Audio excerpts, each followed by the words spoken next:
Hello guys and girls, and welcome to another Sunday afternoon chat on yes, that's right, a very, very windy Sunday afternoon. I tell you what, I went to church this morning by myself because my beautiful wife Chris has not been here at the ranch with me the last 3 or 4 days. I came back to the ranch to do a lot of work. I had a lot of work I just had to do down here.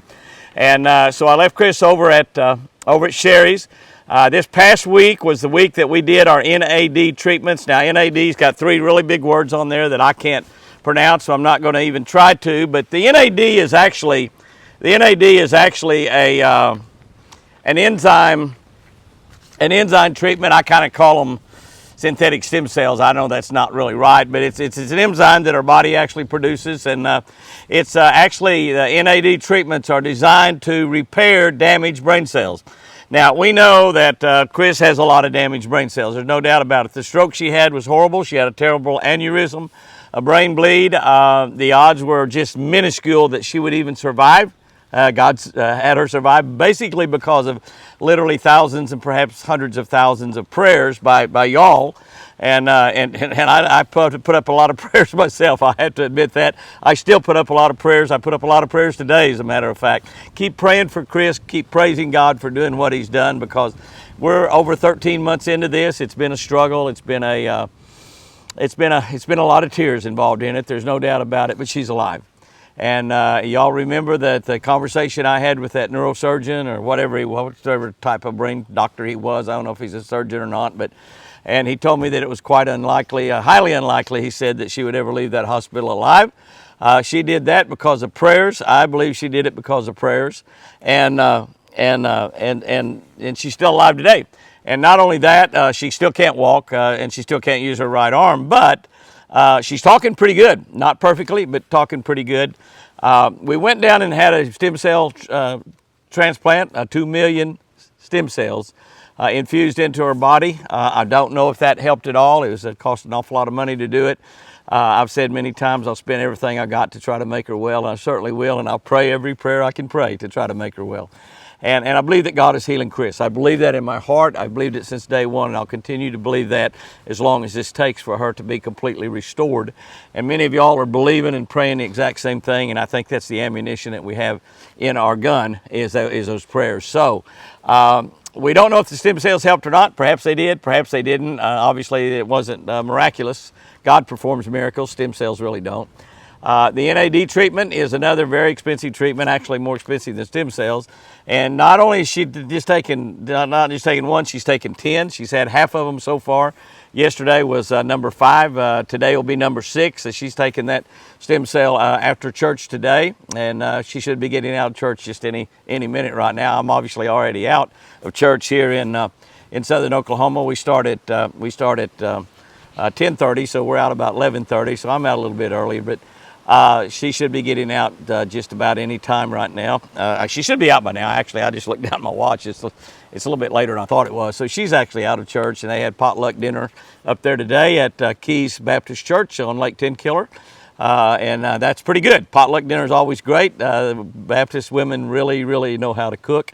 And Baptist men know how to cook too, by the way. I want to throw a little shout out to you guys out there that do a lot of great cooking. I'm not one of them. I'm lucky to even have a pot, let alone a potluck. But today's prices, you don't even hardly have a pot. And here in Oklahoma, we have so many marijuana growers that we don't hardly have any pots left, as a matter of fact. But they got marijuana in all the pots. It's hard to even find a pot here in Oklahoma nowadays. But the NAD treatments, she's had 5 of them so far. We really can't tell much of a gain yet, and she's going to do 10 of them. Hopefully somewhere during this next 5 days or even shortly thereafter, we might be able to tell some benefits. She perhaps is speaking better. I think that all along, but then again, she sort of falls off the wagon, seems like, and starts saying some gibberish, some things that I can't understand. But I believe that the NAD is helping her speech. I thought the stem cells helped it also.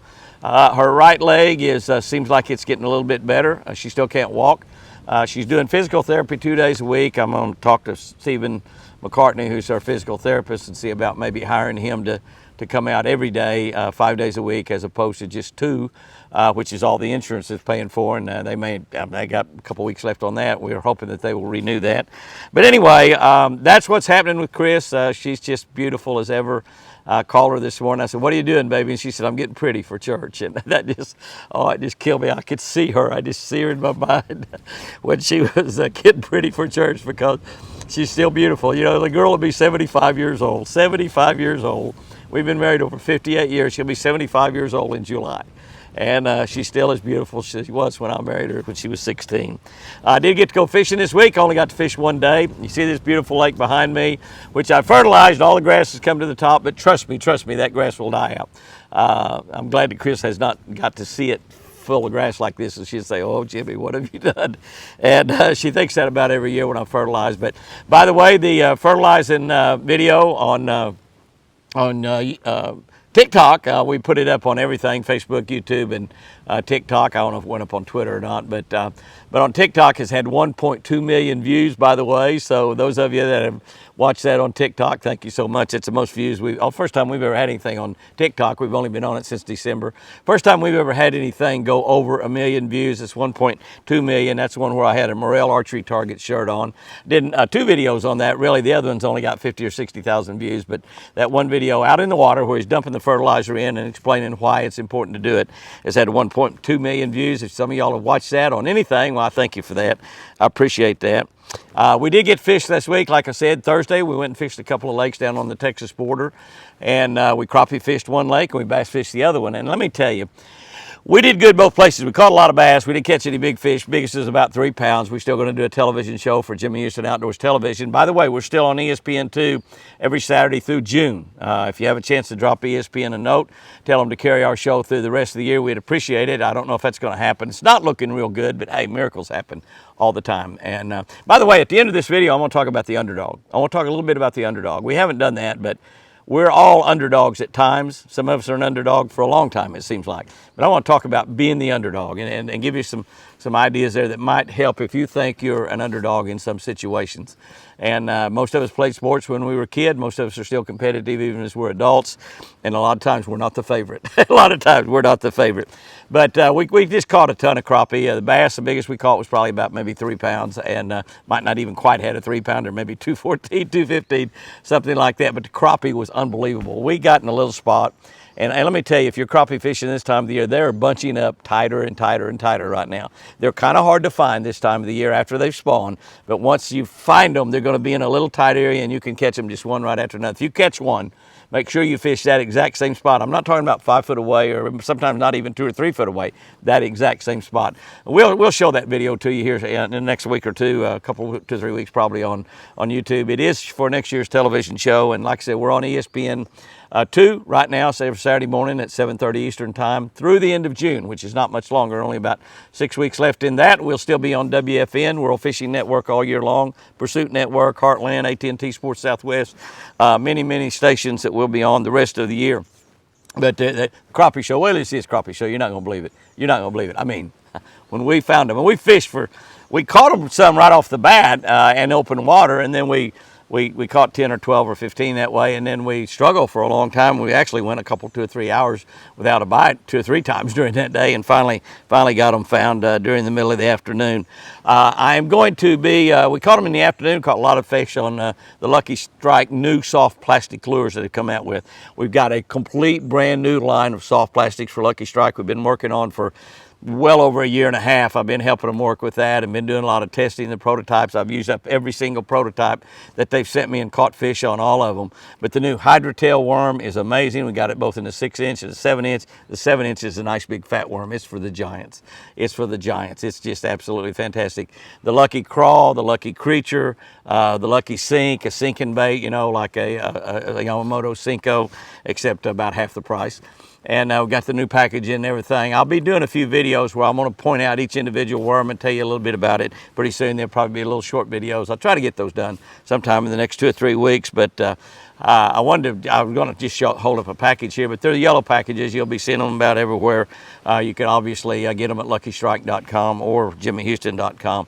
Our Catch a Better Life book, we've shipped out a couple thousand copies of these already. So if you haven't got your copy of Catch a Better Life, you can get that at jimmyhouston.com. You can also get them at all the hobby lobbies around the country, all the Bass Pros around the country. I think Cabela's also. Books A Million, Barnes & Noble, just about every bookstore it's in. If you want this personalized, autographed, if you bought a book somewhere else, just send it to us, and we'll autograph, send it back to you. If you buy from us, just make sure you tell them you want that autographed. Make sure you tell them who you want it autographed to. By the way, we have changed the name of this channel, not this channel, Jimmy Houston Outdoors is still the same, but changed the name of the Catch of the Day channel to Catch a Better Life. That's right, Catch a Better Life. That's the name of the channel. We did that because it was confusing to some people. We read from this book every single morning. They post that video at 5 o'clock in the morning Central Time, and we got about over 20,000 people on there. Over 627,000 now on Facebook, about 117 or 18,000 on YouTube. So all the channels are growing. I appreciate it. Thank you all so much for that. It's just, thank you. That's all I can say is thank you. I've got quite a bit of appearances coming up here pretty soon. I've got about a week or so here that I don't have any appearances, which is fantastic. We'll get through with Chris on her NAD treatments on Thursday, and then I'll bring her back down at the ranch, and she'll be back down here at the ranch until I have to go back on the road again. I will be over to Walmart shareholders meeting, their big meeting they have over in Bentonville, Arkansas, June 1 and 2. I will have my Ram Expressway truck over there along with my Shell Rotella Ranger boat, a brand spanking new Shell Rotella Ranger boat, still being rigged right now at Jimmy Houston Marine. And we'll have that boat before it's ever had a scratch put on it there at that shareholders meeting. So that's a private meeting. You can't just go there if you live over in Bentonville, Rogers, Fayetteville area. But if you're planning on going to that meeting from anywhere in the nation, they'll have thousands of Walmart people from all over the nations there. Be sure and come by and visit us at the Shell Rotella booth. We'll be there with that boat. You can take a look at that brand new boat. It's a beautiful, beautiful $100,000 plus Ranger boat, and I just can't wait to get that baby on the water. I'll be at Super Rigs the following weekend, June 9, 10, 11. I think that is a Thursday, Friday, and Saturday. That's in Branson, Missouri, right in the parking lot for the Bass Pro Shop there in Branson, at Branson Landing. And I will have, again, that Ranger boat there on display at that and be visiting with everybody there at Super Rigs. And the Super Rig show is absolutely outstanding. By the way, they're going to do that virtually. If you can't make it to Branson, Missouri, we'll have some stuff on there with a virtual tour of that show. And I don't know exactly how that's going to work, but I did see it up on some of our posts we did about Super Rigs. Chris and Sherry and Jack are going to be over there with me at Super Rig. So if you're buying, you want to come by and say hi to Sherry or Jack or Chris, well, be sure and do that. They'll be there at Super Rigs during that show. We're going to go see the Jesus play over there that night. Sherry's bought us some tickets for that. I don't know what night we're going to do that on, but I'll be working there all during those show hours, so we'll be having a great time over there. I will be on Father's Day, which is June 17th, I believe. No, June 19th, maybe. That's right, because 17th is just, I believe it's June 19th. That's Sunday, whatever Father's Day is. I'll be at the Ray of Hope Church, Duncan, Oklahoma. That's right, Duncan is between Oklahoma City and here, so it's in an area where a lot of you live. I know we've got just a tremendous amount of people on our social media that lives here in Oklahoma. A lot of great Oklahomans in here. And if you, for Father's Day, that's a big outdoor event. I don't know what all they'll have scheduled, but we will, again, have our boat and truck on display there. I think that my buddy Steve Perkins is going to have his boat there also, and they're going to have a big deal for the fathers. Big deal for the fathers. I'll be speaking at both the 8:30 and the 10:30 service at the Ray of Hope Church in Duncan. Even if you go to a different church in Duncan, Oklahoma, and I've spoken to another church or two over there in Duncan over the years, you might want to come over there and visit one of those services that morning. You might be able to go to your own church and still visit over there and go to one of those services in the morning. Let's pack that church full. I'll be at the Turning Point at Calvary Baptist Church down in San Augustine, Florida on June 21. That's a Tuesday night. That's a men's event. And by the way, if you're anywhere around that area, they only are going to sell 600 tickets to that. 600 tickets. So you need to plan on that right now. I know that's still several weeks off, but those tickets are going to run out, and that 600 is all they got. So plan on that. And that's where I'll be toward the end of June. Actually, June 21, which is just like the Tuesday right after Father's Day is when that is. So we've got a great month of June planned, several appearances. in June, and we're going to hopefully do quite a bit of fishing in June also. We're going to be bringing our crawfish in here for the Eagle and for the Big Canyon Lake Labor Day weekend. My buddies Steve Cagle and Ross Cagle, brothers from down in Louisiana that have been friends of mine for 40, 50 years, I guess, and they bring me up a couple thousand pounds of crawfish, and we're going to have about 4, 5, 6 bags of those that we'll do a crawfish boil on, so we'll invite you to that crawfish boil also, and we'll be doing a video, and you'll be able to see not only how to do a crawfish boil. I've got a big boiler that they gave me down there, and I've got it up here, and we'll be doing that crawfish boil, showing you how to do that, teaching you how to do that if you want to do one on your own, and also showing you how to eat them. And let me tell you what, I will eat a bunch of them, I guarantee you. I want to talk just a little bit about the Underdog. The Underdog, you know, I couldn't help but think that horse, I don't remember the name of the horse, I'm not really into horse racing, but we all kind of pay attention to the Preakness, the Kentucky Derby, and whatever else the other race that they have. They have 3 of them, big races, and they call that the Triple Crown if you if you win them all. But the Kentucky Derby, probably the biggest of all, just somehow the Kentucky Derby is the Kentucky Derby. It's like starting the year off in NASCAR at Daytona. It's like the World Series. It's like the Super Bowl.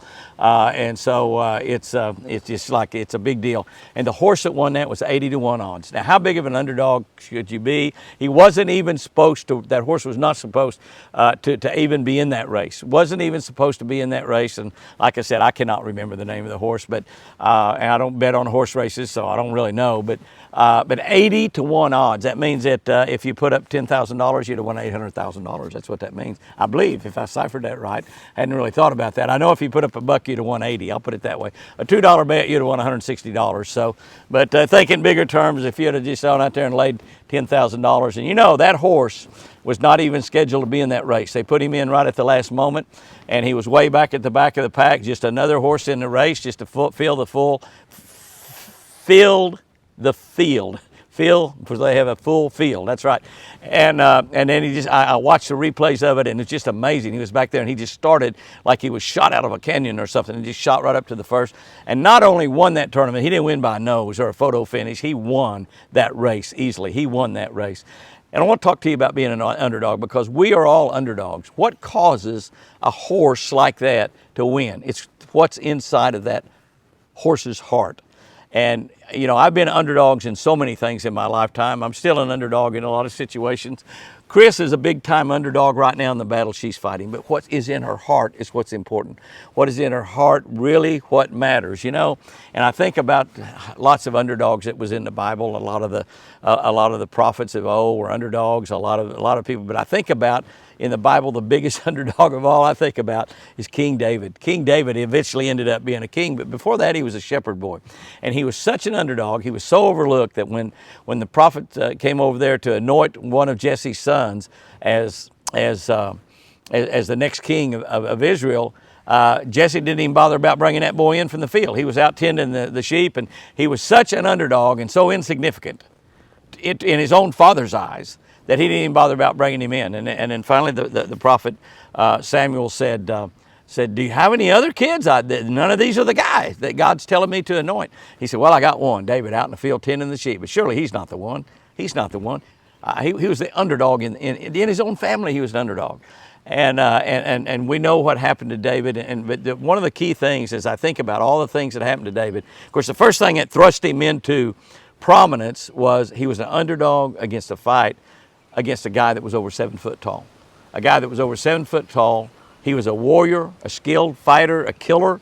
He was from a family of giants. All his brothers were giants, and he was just, and he threatened and taunted. Israel day by day by day, telling them, just send somebody out to fight me. If you beat me, we're going to be your slaves. And he didn't know what he was talking about, because they didn't actually become Israel's slaves after David beat them. But David was like the biggest underdog in the world. But you know, one thing that God said later on, which led me to believe what being the underdog's all about and why underdogs win. Why that horse came from way back and won that Kentucky Derby. It was what is in his heart. What is in his heart. Your heart is what it's all about.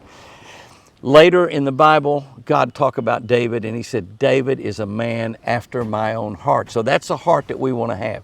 We want to have a heart after God's own heart. That's the kind of heart we develop. When we develop that kind of heart, a heart like God's, a heart like David, yeah, we can defeat giants. It doesn't matter how big underdogs we are. We can be 80 to 1 odds. We can be 800 to odds, 80,000 to 1 odds, and we can still win because what's in our heart. And one of the things that we have in our heart, if we are born again believers, is we have the Holy Spirit. God puts His Spirit inside of us. Can I tell you, guys and girls, if you have the Spirit of God inside of you, in your heart, you're no longer an underdog. You're a winner, you're victorious. Whatever you're facing out there, whatever the odds are, whatever's in your heart, whatever's in your mind, whatever fear you have, whatever signs of defeat that seem to be happening in your life, remember what's in your heart. The Holy Spirit of God, and the Holy Spirit of God is always victorious. What is in your heart is going to win the battle, and it's going to win battle after battle after battle. That may not happen overnight. David he's running, picked up 5 smooth stones, put them in a slingshot, stuck the guy right in the head with them. Boom, right in the middle of his forehead.